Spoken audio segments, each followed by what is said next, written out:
عورت مارچ گزشتہ چند دنوں سے TV talk shows, social media اور عوامی حلقے میں خوب زیر بحث ہے۔ ایک طرف ناقدین ہیں تو ایک طرف حمایتی۔ اس عورت مارچ کے حوالے سے اعلانات کیا تھے، کیا خدشات تھے اور کیا توقعات؟ لاہور میں 8 مارچ کو اپنے حقوق کے نام پہ نکلے عورت مارچ کے حوالے سے نامور کالم نگار اور تجزیہ کار انجینئر مظہر خان کہتے ہیں کہ لاہور پریس کلب کے سامنے عورت مارچ تو نہیں، چھوٹا سا جلسہ کہہ سکتے ہیں۔ وہاں مجھے یہ دیکھ کر شدید دکھ ہوا کہ اس مارچ میں جس عورت کی آزادی کی بات ہو رہی تھی، اس عورت کا تو سیرت سے وجود ہی نہیں تھا کہ جس کے حقوق سلب ہوئے ہوں، جو مظلوم ہو، جس پر ظلم کے پہاڑ گھرائے گئے ہوں۔ میں سمجھا تھا کہ وہاں ایسی عورتیں ہوں گی جن کے منہ تیزاب سے جلے ہوئے ہوں گے، ایسی عورتیں ہوں گی جن کے چہرے پر تشدد کی وجہ سے نشاں ہوں گے۔ وہاں غریب عورتوں کی شادی کے لیے فنڈ ریزنگ ہوگی، لیکن وہاں تو صرف چند ایسی عورتیں نظر آئیں جو لباس، مذہب اور معاشی روایات سے بالکل آزاد تھیں۔ عورت کی آزادی کی بات تو ہو رہی تھی، تو میں یہ بات حلفاً کہہ رہا ہوں کہ وہاں کوئی بھی ایسی عورت نہیں تھی جو ہر لحاظ سے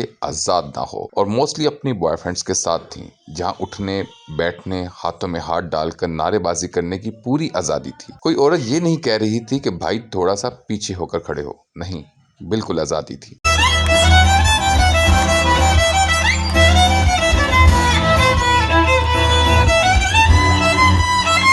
معروف لکھاری اور صحافی اور social media activist Maliha Hashmi اس عورت مارچ کے حوالے سے تشویشناک انکشافات کرتے ہوئے کہتی ہیں کہ یہ ایک فورن فنڈڈ کیمپین ہے جس کا عورتوں کے حقوق سے کوئی لینا دینا نہیں ہے۔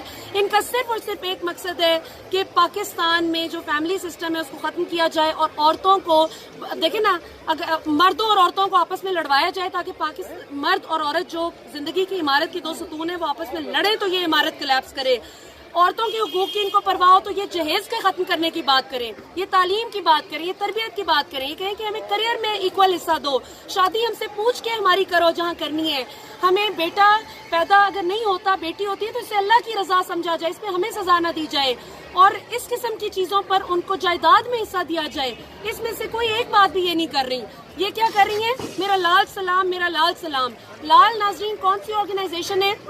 جو کہ ویسٹرن ایجنڈا ڈریون ایک آرگنائزیشن ہے جو کہتی ہے کہ ایتھیزم کو پروموٹ کیا جائے، یعنی ایک خدا کو نہ مانیں آپ، ٹھیک ہے، انگریز سے زیادہ آپ انگریز ہو جائیں، خدا کو ماننے کی ضرورت نہیں ہے۔ ہومو سیکشوالٹی، ہم جنس پرستی، مرد کے ساتھ جانا چاہے چلا جائے، عورت کے ساتھ شادی کرنا چاہتی ہے وہ کرے۔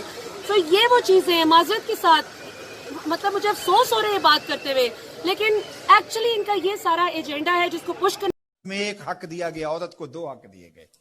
وہ باپ کی وراثت میں بھی حق لیتی ہے، شوہر کی وراثت میں بھی حق لیتی ہے، اس کو 2 حق دیے گئے۔ تو یہ تو عزت اسلام کی دی ہوئی ہے، یہ تو وقار اسلام کا دیا ہوا ہے۔ اسلام نے تجھے تکریم کی مسند پہ بٹھایا ہے، اسلام تمہیں عزت کے مقام پہ بٹھایا ہے۔ تو آوارہ ہو گئی، تو ہاتھ میں پلے کارڈ اٹھائے بازاروں میں گھومنے لگی، آوارگی کو اپنا حق سمجھنے لگی۔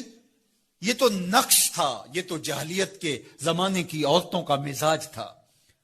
تجھے تو یہ کہا گیا فلا تخضعن بالقول فیطمع الذی فی قلبہ مرض، کہا کہ جب دروازے پہ دستک ہو یا تو فون اٹھا لے، مجبوری ہو کسی غیر مرد سے تجھے بات کرنا، تو تجھے میرا دین کہتا ہے اپنی آواز میں لوچ نہ پیدا ہو۔ جتنے حقوق اسلام نے عورت کو دیے کسی مذہب نے نہیں دیے، لیکن برابر آپ کر دیں گے تو خاندان کا ادارہ ختم ہو جائے گا۔ اسی لیے فرمایا گیا الرجال قوامون علی النساء فالصالحات قانتات حافظات للغیب بما حفظ اللہ۔